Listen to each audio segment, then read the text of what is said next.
Pete Hegseth had just declared, "I am a war hero, I have real combat experience."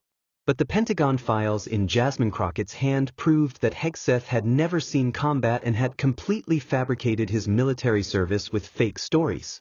39 seconds later, America would see the true face of its most famous war expert. The House Armed Services Committee hearing on Defense Secretary nomination had been proceeding as a showcase for Pete Hegseth's military credentials and media expertise.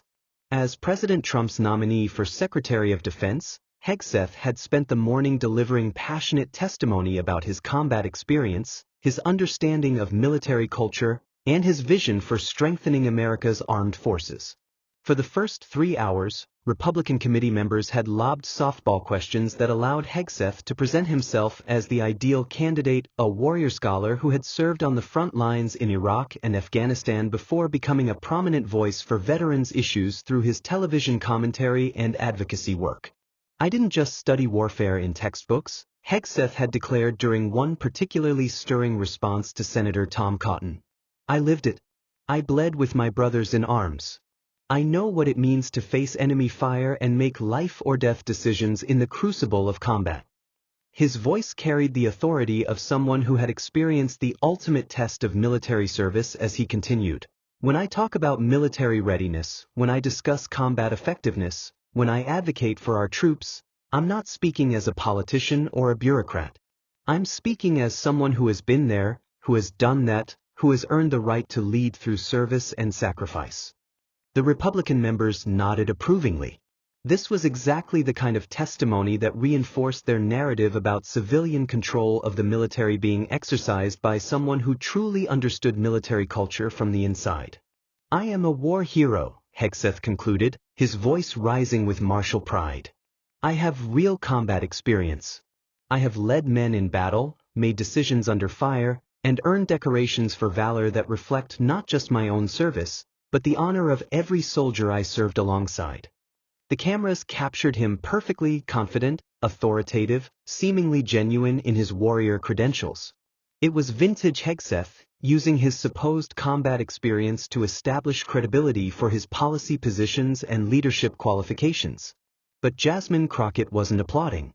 She was studying a classified portfolio that had been delivered through secure channels from the Pentagon's Personnel Records Division, marked with the highest levels of security classification and authentication. The portfolio contained Hegseth's complete military service record, not the sanitized version released to the media, but the comprehensive file that included every assignment, every evaluation, and every aspect of his actual military service. "Mr. Hegseth," Jasmine said, her voice cutting through the settling applause with prosecutorial precision, "I appreciate your powerful testimony about your combat experience and war hero status." Hegseth's expression remained confident, but something flickered behind his eyes, a recognition that the tone had shifted in a way he couldn't immediately control. "Thank you, Congresswoman. I have some questions about the specific details of your military service, particularly your combat deployments and the circumstances surrounding your military decorations." The specificity was ominous. Jasmine wasn't asking general questions about military policy or defense strategy. She was drilling down into verifiable facts about Hegseth's service record that could be documented through official military records. Hegseth's media training kicked in immediately. "I'm proud of my service record. I served my country with honor in multiple deployments to Iraq and Afghanistan." "Multiple deployments," Jasmine repeated, opening her classified portfolio and lifting out the first document. "According to these official Pentagon personnel records, you were deployed overseas exactly once, for a 6-month assignment to Iraq in 2005. The document appeared on the committee room's main screen, an official Department of Defense service summary with Hegseth's name, service number, and deployment history clearly visible. The record showed a single overseas assignment lasting 183 days. Hegseth's face flickered, but he maintained his composure. "Military records can be complex. Sometimes deployments are recorded differently depending on." "Can they?" Jasmine interrupted, turning to another page in the official record. "Because according to this detailed assignment history, your single deployment to Iraq was to FOB Liberty in Baghdad, where you served as a civil affairs officer attached to the base administrative staff.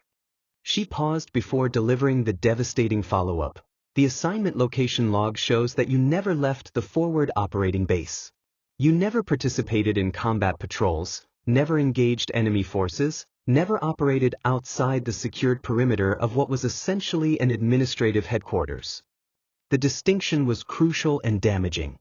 FOB Liberty was known throughout the military as one of the safest assignments in Iraq, a large, heavily fortified base that housed administrative personnel, logistics coordinators, and support staff who rarely if ever faced combat situations.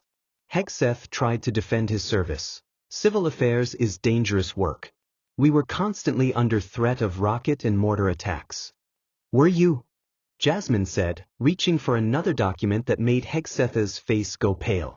Because according to this incident report log from FOB Liberty during your deployment, the base experienced exactly 3 indirect fire incidents during your 6-month assignment, all of which landed in unpopulated areas and caused no casualties or damage. The incident reports were devastating because they documented that even the minimal threats Hegseth was claiming had been largely non-existent during his service.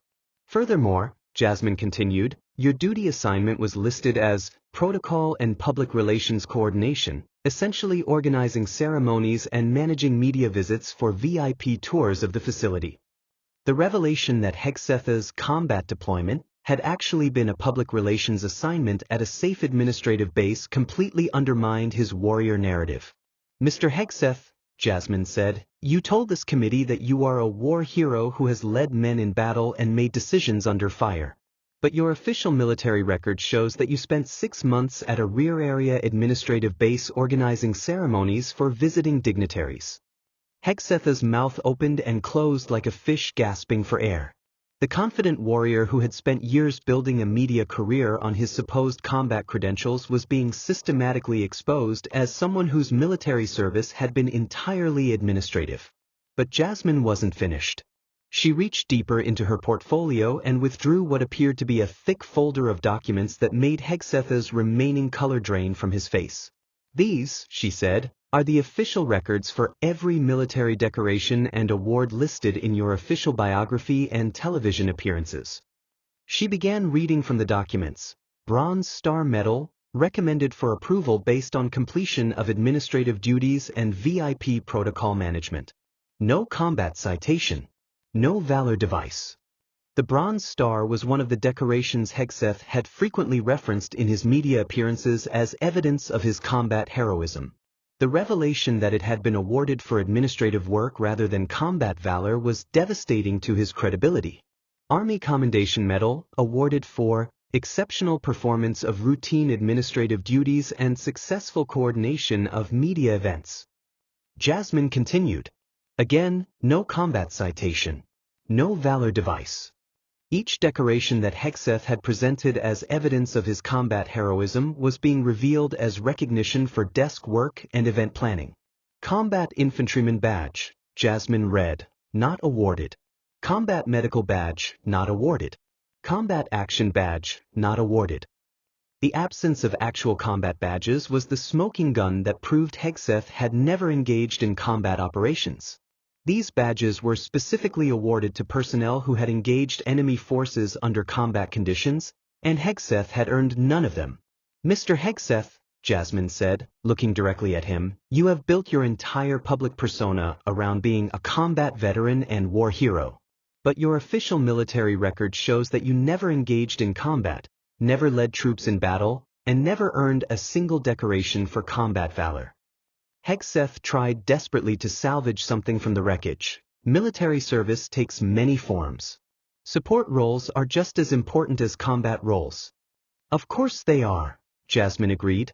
But support roles don't make someone a war hero. Administrative work doesn't constitute combat experience. And organizing VIP tours doesn't qualify someone to lead the Department of Defense based on warrior credentials they never actually earned. She stood up, her movement commanding the attention of every person in the room. You told this committee that you have earned the right to lead through service and sacrifice. But what you actually earned was a Bronze Star for filing paperwork and a media career built on lies about your military service. The moral authority in her voice was crushing. This wasn't just about resume inflation or political spin, it was about systematic deception regarding military service, which carried special significance in American culture. But Jasmine had saved her most explosive revelation for last. She reached into her portfolio and withdrew a digital recording device that made Hegseth's face go completely white. "This," she said, "contains recordings of conversations between you and television producers where you explicitly acknowledge that your combat stories are fabricated for entertainment purposes." Audio recordings of Hegseth admitting to fabricating his military stories would be career-ending evidence that could not be spun or explained away. Hegseth's hands were now visibly shaking. "You can't. Those would be private conversations protected by..." "Protected by what?" Jasmine interrupted. "There's no journalist privilege for entertainment television, and there's certainly no protection for conspiring to defraud the American people about military service." She connected the device to the hearing room sound system, and the first recording began to play. It was clearly Hegseth's voice, speaking to what appeared to be television production staff. "Look, the audience wants war stories. They want heroes and villains, life and death drama. If I just tell them I spent 6 months doing paperwork in Baghdad, they'll change the channel." A producer's voice responded, "So you're comfortable embellishing your service record for television?" "I'm not embellishing," Hegseth replied. "I'm creating compelling television. The basic facts are true. I served in Iraq. Everything else is just narrative enhancement for audience engagement." The conversation continued with Hegseth and the production team systematically discussing how to fabricate combat stories, create fictional heroic moments, and present administrative service as if it had been frontline combat duty. The most damaging exchange came when the producer asked about fact-checking. "What if military experts question your stories?" "They won't," Hegseth replied confidently. "Most people don't understand how military records work, and actual combat veterans usually won't publicly contradict another veteran's story. It's considered bad form. Plus, I know enough military terminology and procedure to make the stories sound authentic." When the first recording ended, Jasmine played excerpts from additional conversations where Hegseth discussed specific fabricated stories he planned to tell on television. "The IED story tests well with focus groups. I'll say we were on patrol when the convoy ahead of us hit an improvised explosive device. I had to make split-second decisions to save lives while under enemy fire." "But you never went on patrol," the producer pointed out. "Right, but I heard the story from guys who did. I'm just borrowing their experiences and making them more television-friendly." The systematic nature of the deception was stunning. Hegseth hadn't just exaggerated his service. He had stolen valor from actual combat veterans and repackaged their experiences as his own for television content. Additional recordings revealed the full scope of Hegseth's fabricated military persona. "The sniper story is my strongest material. I'll describe being pinned down by enemy fire, having to neutralize a threat to protect my unit. Very dramatic, very heroic." "Did that actually happen to you?" "Not specifically, but it happened to guys I knew. I'm basically creating a composite character based on multiple real experiences." "A composite character?" "Yeah, like in movies. I take the best, most dramatic elements from different people's real experiences and combine them into one compelling narrative featuring me as the protagonist." The clinical way Hegseth described stealing other veterans' experiences and presenting them as his own was morally reprehensible and legally fraudulent. When the recordings ended, the silence in the hearing room was absolute and damning. This wasn't just resume inflation, it was systematic stolen valor, fraud, and conspiracy to deceive the American people about military service. Hegseth sat motionless, his media career and political ambitions dissolving in real time as America heard him casually discussing how to fabricate heroic military service for television ratings. Jasmine spoke into the silence, her voice carrying moral authority that filled the chamber. "Mr. Hegseth, on these recordings, you can be heard explicitly acknowledging that your combat stories are fabricated, that you've stolen experiences from actual combat veterans, and that you've built your entire public persona on lies about your military service." She paused, letting the full weight of the deception sink in. You've taken the real courage, real sacrifice, and real heroism of American combat veterans and appropriated it for your own career advancement while never having faced the dangers or made the sacrifices you claim to have experienced. Hegseth found his voice, though it came out as barely more than a whisper. Those recordings are taken out of context. Entertainment television requires. Requires what? Jasmine's voice cut through the excuse like a blade. Requires stealing valor from real heroes? Requires lying about military service? Requires defrauding the American people about your qualifications to lead the Department of Defense? She gathered her documents methodically, each movement final and decisive. You asked us to confirm you as Secretary of Defense based on your combat experience and warrior credentials. But you have no combat experience. You have no warrior credentials. You have no qualifications except an elaborate fraud built on stolen valor and fabricated heroism. The committee chairman called for a recess, but the damage was already done. Within minutes, the audio recordings would be trending on every platform. Within hours, veterans organizations would be demanding investigations. Within days, Hegseth's nomination would be withdrawn in disgrace. But the implications went far beyond one failed nomination. The systematic nature of Hegseth's deception had exposed how easily Americans could be manipulated by fabricated military credentials and stolen valor narratives. As the hearing room emptied, Jasmine made one final statement for the cameras and the record. Every real combat veteran who served with honor deserves to have their service respected and protected from those who would steal their stories for personal gain. Every American deserves leaders whose military credentials are real rather than fabricated for television entertainment. She paused, her words carrying the weight of moral judgment. Mr. Hegseth didn't just lie about his service. He stole the valor of real heroes and used it to build a career based on fraud. That's not just unqualified for Secretary of Defense, it's unworthy of any position of public trust. The scandal that followed was swift and comprehensive. Within 24 hours, every veterans organization in America had issued statements condemning Hegseth's stolen valor. Military veterans who had served with actual combat distinction expressed outrage at someone appropriating their experiences for entertainment purposes. The recordings were analyzed by media experts who found additional evidence of fabrication in Hegseth's television appearances, book interviews, and public speeches spanning over a decade. The scope of the deception was staggering. Virtually every military story Hegseth had told publicly had been either completely fabricated or stolen from other veterans' actual experiences. Most devastating was the response from actual combat veterans whose experiences Hegseth had appropriated. Sergeant Major Michael Rodriguez, who had served multiple combat tours in Iraq and Afghanistan, held a press conference that was watched by millions. Pete Hegseth stole my story, Rodriguez said, his voice heavy with emotion. The IED attack he described on television, that happened to my unit. 3 of my soldiers died in that attack. For him to take their sacrifice and turn it into entertainment for his television career is beyond disgraceful.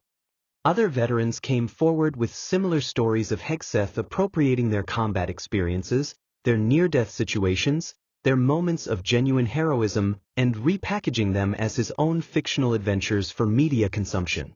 The human cost of stolen valor became clear as real veterans described how Hegseth's appropriation of their experiences had minimized their actual sacrifices while allowing him to profit from courage he had never demonstrated. Congress responded with the most comprehensive stolen valor legislation in American history. The Military Truth in Public Service Act established criminal penalties for anyone seeking public office or government positions based on fabricated military credentials. The law created independent verification requirements for all military claims made by political candidates and government nominees, with mandatory Pentagon record review and verification by the appropriate service branches. Most importantly, the legislation established victim compensation funds for veterans whose experiences had been stolen and exploited by public figures seeking to advance their careers through fraudulent military narratives.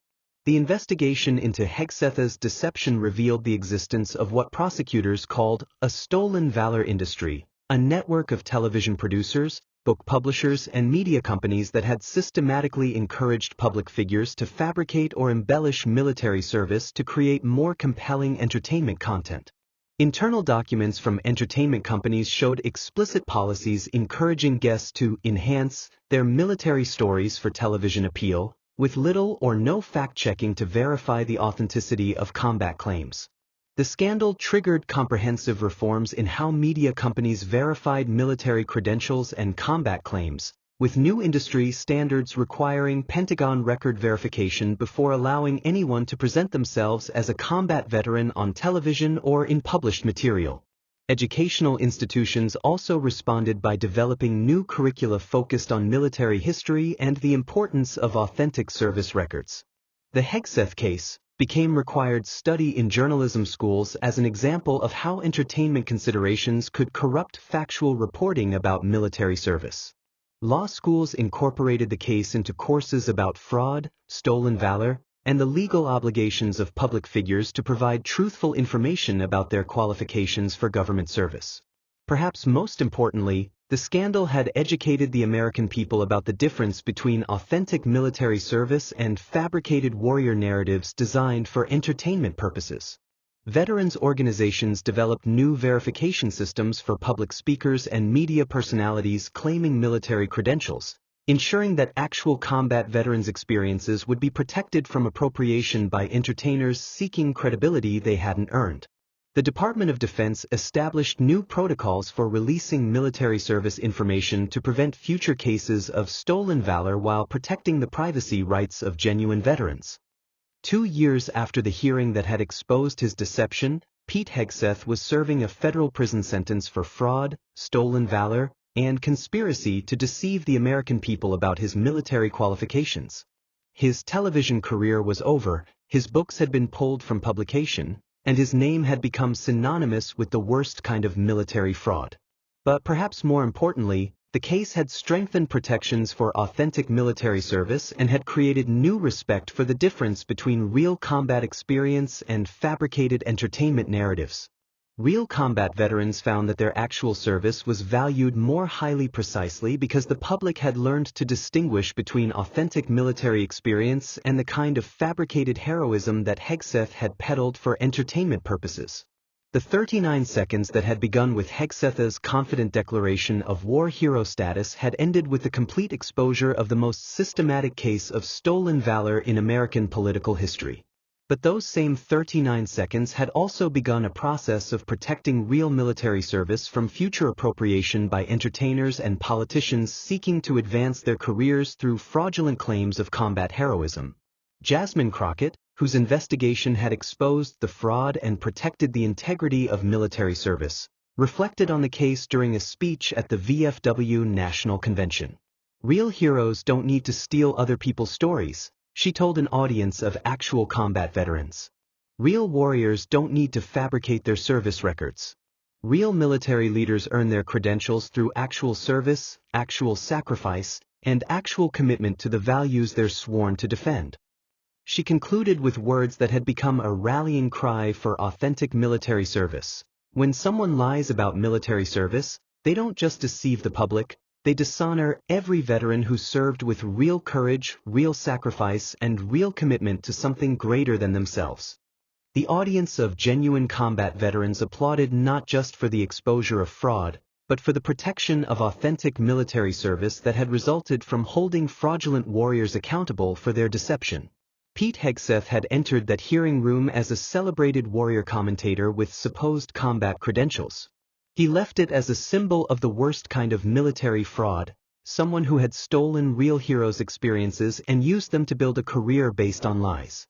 But his exposure had ultimately strengthened respect for authentic military service and had created new protections for real veterans whose experiences deserve to be honored rather than appropriated by entertainers seeking unearned credibility. The war expert who had never been to war had been exposed by someone who understood that real military service required real sacrifice, not fabricated stories designed for television entertainment. 39 seconds had changed everything. And in the end, everything had changed to protect the authentic heroes whose stories were worth preserving from those who would steal them for personal gain. But the Hegseth scandal was far from over. The exposure of his systematic stolen valor had opened a Pandora's box that revealed the full extent of military fraud and fabricated warrior narratives that had infected American media, politics, and public discourse for decades. Within weeks of Hegseth's congressional humiliation, investigative journalists had begun examining other prominent media figures and political personalities who had built careers on supposed military credentials. What they discovered was a systematic culture of military fabrication that went far beyond one disgraced television host. The first major discovery came when journalists at the Washington Post obtained Pentagon records for every television personality and political commentator who regularly discussed military affairs based on claimed combat experience. The results were shocking in their scope. Of the 47 prominent military experts regularly featured on television networks, 23 had significantly exaggerated their service records, 12 had fabricated combat experiences they never had, and 8 had never served in the military at all despite claiming veteran status. The fabrications ranged from minor embellishments to complete fiction. Robert Chin, a regular Fox News military analyst, had claimed to be a decorated Navy SEAL when his actual service record showed he had been a supply clerk who never completed basic training. Patricia Williams, a frequent CNN guest, had built her expertise on claimed service as an Army Ranger when she had actually served 2 years as a personnel administrator at Fort Knox. Most shocking was the discovery that an entire industry had developed around creating and promoting fake military experts for television consumption. Talent agencies specializing in military commentators had explicit policies encouraging clients to embellish their service records to make them more marketable to television producers. Internal documents from Meridian Talent Associates, one of the largest agencies representing military commentators, revealed systematic coaching on how to fabricate combat stories. Television audiences want heroes, not clerks, read one internal training memo. A supply sergeant who never left the base becomes a logistics expert who managed supply lines under enemy fire. A personnel administrator becomes a field commander who made life and death decisions. The basic framework stays truthful, they really served in the military, but the details become more television-friendly. The memo continued with specific guidance on stolen valor techniques. Study real combat veteran stories and adapt them to your own narrative. Use authentic military terminology and procedures to add credibility. Remember that most civilian audiences can't distinguish between real and fabricated military experience. Dr. Patricia Martinez, a psychology professor at West Point who studied military identity and media representation, testified before Congress about the psychological and cultural damage caused by systematic military fraud. When fake warriors dominate media discussions about military affairs, she explained, it creates a distorted public understanding of what military service actually entails.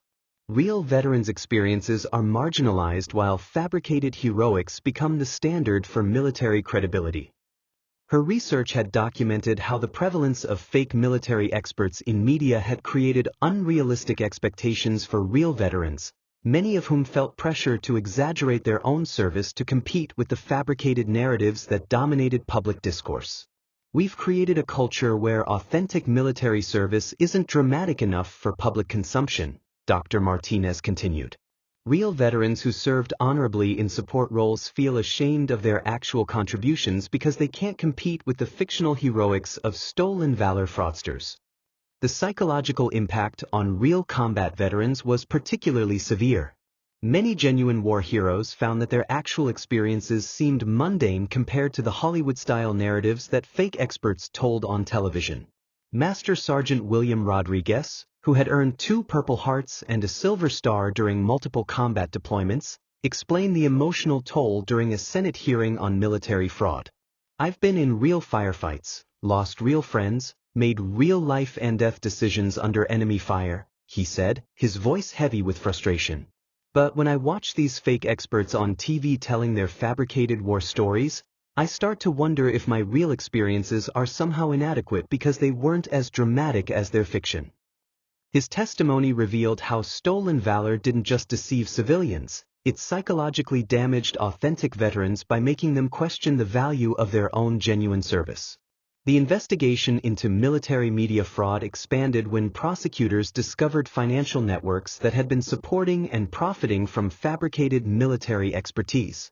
The military entertainment complex, as investigators called it, involved talent agencies, television networks, book publishers, and speaking bureaus that had systematically monetized fake military credentials. Internal financial records showed that fabricated military experts commanded significantly higher speaking fees and television appearance rates than authentic veterans. The entertainment value of fictional heroics was literally more profitable than genuine military experience. The market incentivized fraud, explained FBI financial crimes specialist Sarah Wong. Fake heroes could tell more dramatic stories, claim more spectacular experiences, and provide more entertaining content than real veterans whose actual service was often mundane by comparison. The financial investigation revealed that Pete Hegseth alone had earned over $12 million during his media career based on fabricated military credentials, money that had been generated by stealing real veterans' experiences and repackaging them as entertainment content.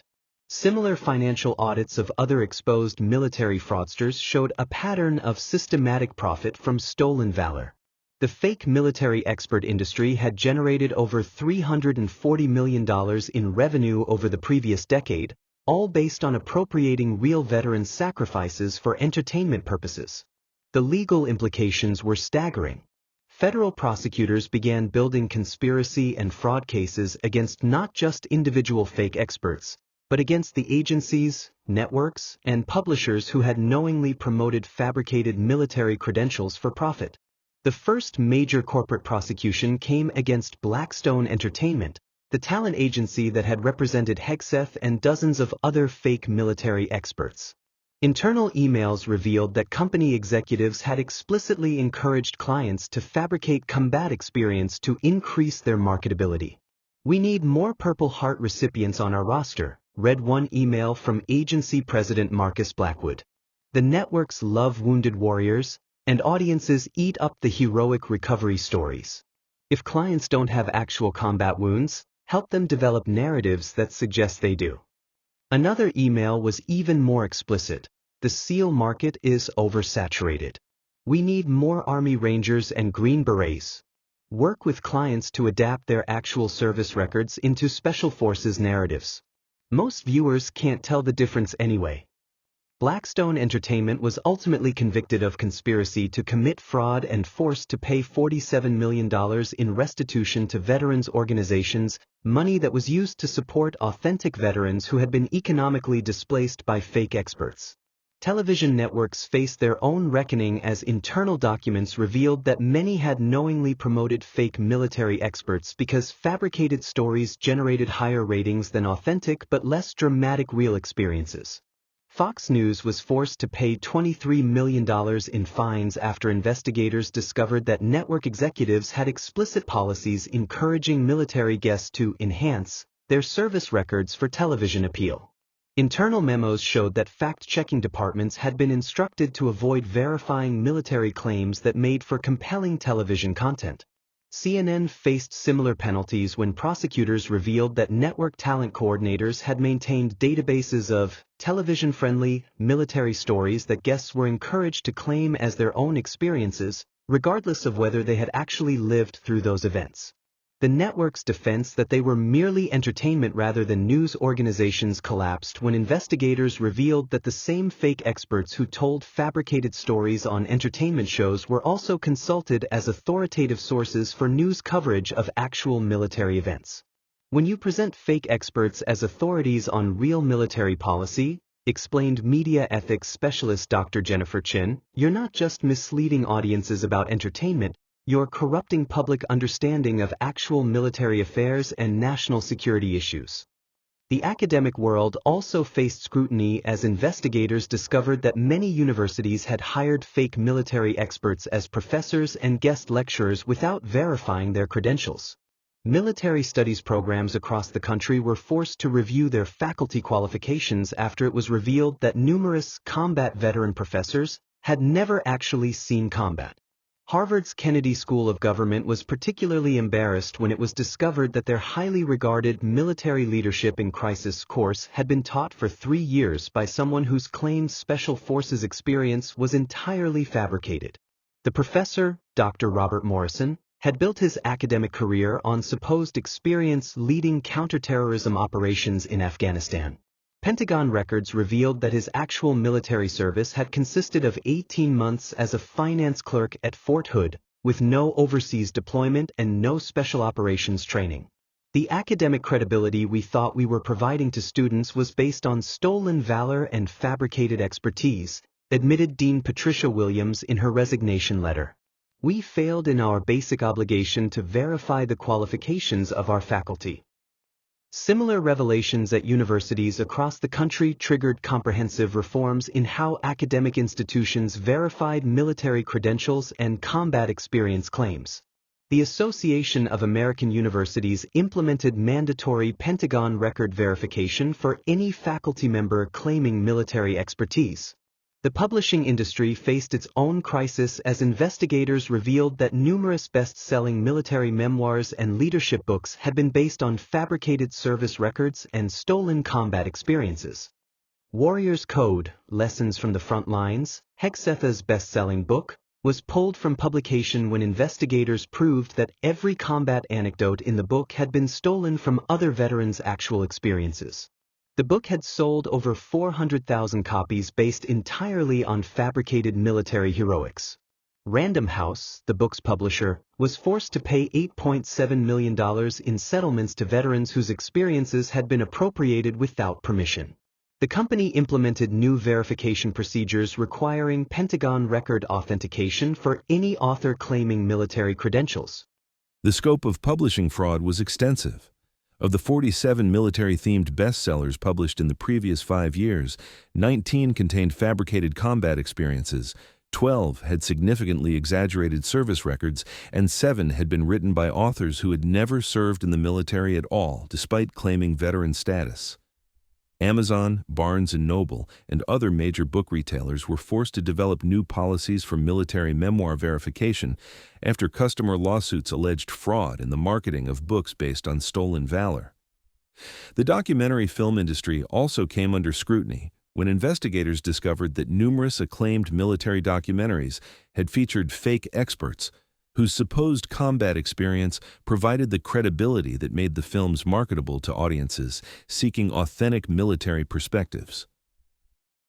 The Longest Day, Iraq War Stories, which had won several documentary awards, was revealed to have been based entirely on interviews with fake veterans whose combat experiences were fabricated for the film. The documentary's credibility as an authentic war story collapsed when Pentagon records proved that none of the featured veterans had actually served in combat roles. Film festivals across the country were forced to review their military-themed documentaries and implement verification procedures to prevent future fraud in documentary filmmaking. The sports and entertainment industry revealed another dimension of military fraud when investigators discovered that numerous athletes and entertainers had falsely claimed military service to enhance their public image and marketability. Professional wrestling, in particular, had a long tradition of fake military characters, but investigators found that some wrestlers had begun claiming their fictional military personas as real service records in media interviews and public appearances. Mixed martial arts faced scrutiny when several prominent fighters were revealed to have fabricated military backgrounds to enhance their warrior credibility with audiences. The UFC implemented mandatory military record verification for any fighter claiming veteran status in promotional materials. Even the motivational speaking industry was corrupted by military fraud. Hundreds of professional speakers had built lucrative careers on fabricated military service, commanding premium fees for leadership lessons from the battlefield, despite never having served in combat or even in the military. The National Speakers Association was forced to implement military credential verification procedures after discovering that 23% of their members who claimed military expertise had significantly fabricated their service records. Corporate America also faced a reckoning as investigators revealed that numerous executives and board members had enhanced their leadership credentials with fabricated military experience. The business world's fascination with military leadership principles had created a market for fake military expertise in corporate consulting and executive coaching. Fortune 500 companies were forced to review their executives' backgrounds after discovering that several high-profile CEOs had claimed military service they had never performed.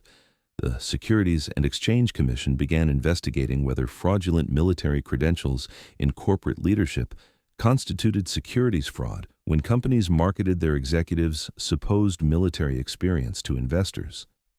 The most significant corporate scandal came when investigators revealed that Blackwater Associates, the private military contractor, had employed numerous fake military experts in consulting and training roles, despite being unable to verify their claimed combat experience. "We hired people based on their claimed Special Forces experience to train our contractors for overseas operations," admitted company president Sarah Chen during congressional testimony. "We assumed that anyone claiming elite military credentials had been properly vetted by someone else. We never independently verified their service records." The revelation that a military contractor responsible for training personnel for combat operations had been employing fake experts created national security concerns about the quality and authenticity of private military services. Government agencies also discovered that they had been infiltrated by fake military experts. The Department of Homeland Security, the State Department, and even the Pentagon itself had hired consultants and advisors whose claimed military expertise was partially or entirely fabricated. The most embarrassing discovery came when the Department of Defense revealed that several of their own civilian advisors on military policy had fabricated their service records. The Pentagon had been taking advice on military operations from people who had never actually served in the military or had significantly exaggerated their actual service. The proliferation of fake military expertise had become so extensive that it had infiltrated the very institutions responsible for actual military operations, explained Senate Armed Services Committee Chair Jack Reed. "We had created a culture where fabricated military experience was more valued than authentic expertise." The international implications were equally serious. Foreign intelligence agencies had been monitoring American military media and had concluded that the prevalence of fake experts indicated serious problems with American military culture and institutional integrity. NATO allies expressed private concerns about the reliability of American military analysis when so many prominent American military commentators had been revealed as frauds. The credibility of American military expertise in international forums was damaged by the systematic exposure of fabricated credentials.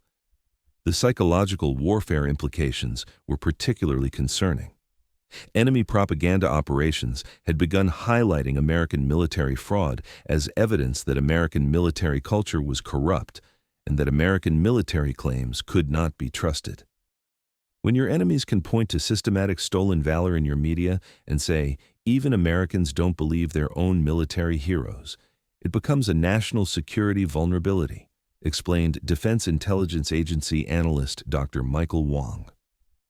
The response to the stolen valor crisis was comprehensive and permanent.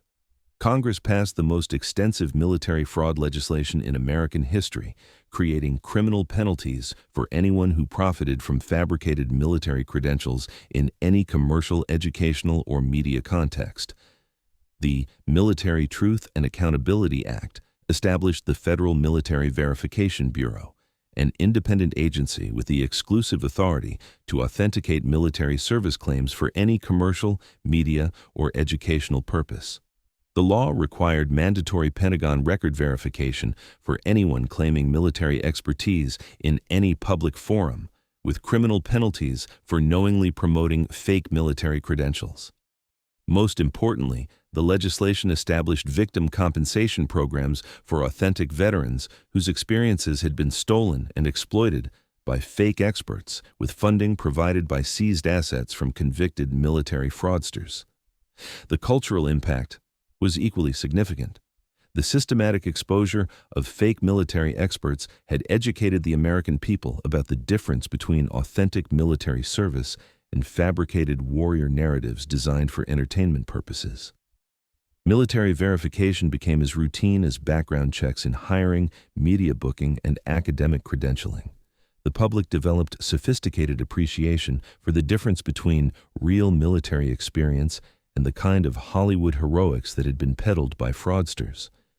Veterans organizations developed new advocacy programs to ensure that authentic military service was properly recognized and that real veterans' experiences were protected from appropriation by entertainers seeking unearned credibility. The VFW, American Legion, and other major veterans organizations established verification databases that allowed media organizations, employers, and educational institutions to confirm authentic military service and combat experience. Perhaps most importantly, the scandal had created new respect for the diverse nature of authentic military service. The public learned to value support roles, administrative duties, and non-combat service as legitimate and important military contributions, rather than seeking only the dramatic combat narratives that had been fabricated by fraudsters. Real veterans found that their actual service was valued more highly, precisely because the public had learned to distinguish between authentic military experience and the fabricated entertainment that had previously dominated military media.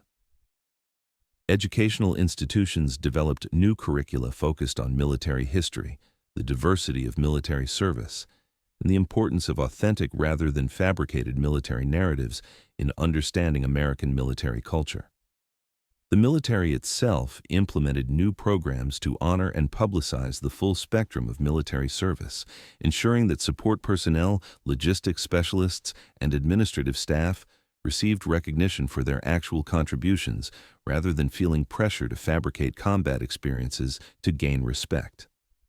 2 years after the congressional hearing that had exposed Pete Hegseth's fraud, over 200 fake military experts had been prosecuted and convicted for stolen valor and fraud. The entertainment industry had been purged of fabricated military credentials, and new verification systems ensured that authentic military experience was properly recognized and protected. The media landscape had been fundamentally transformed. Military commentary was now provided by verified authentic veterans whose real experience was valued precisely because it was genuine rather than fabricated for entertainment purposes. Book publishers, television networks, speaking bureaus, and corporate consulting firms had implemented comprehensive military credential verification systems that made future, large-scale military fraud virtually impossible. Most importantly, American culture had developed a more mature and sophisticated understanding of military service that valued authentic contribution over fabricated heroics. Pete Hegseth, whose systematic stolen valor had triggered the comprehensive reform of military media culture, was serving a 15-year federal sentence for fraud, conspiracy, and stolen valor. His case had become the defining example of how entertainment considerations could corrupt authentic military service and deceive the American people. But his exposure had ultimately strengthened respect for real military service and had created permanent protections for authentic veterans whose experiences deserved honor rather than appropriation. The 39 seconds that had begun with Hegseth's confident declaration of war hero status had ended with the complete transformation of how America understood and valued authentic military service. Jasmine Crockett, whose investigation had exposed the fraud and triggered the comprehensive reform of military media culture, reflected on the changes during the 3rd anniversary of Hegseth's exposure. The Hegseth case taught us that authentic military service is too important to be corrupted by entertainment values, she told a national audience during a Veterans Day address. Real heroes don't need to steal other people's stories because their own service has value that doesn't require embellishment. She concluded with words that had become a rallying cry for authentic military appreciation.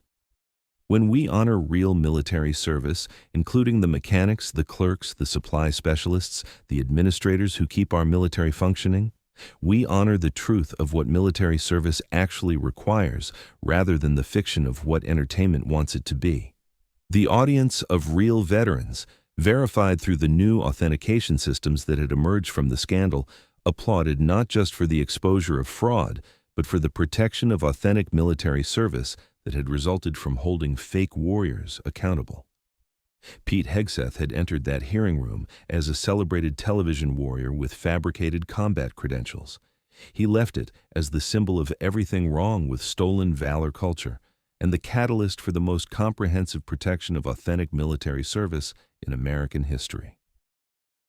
The fake war hero had been exposed by someone who understood that real military service, in all its diverse forms, deserved protection from those who would steal it for personal gain.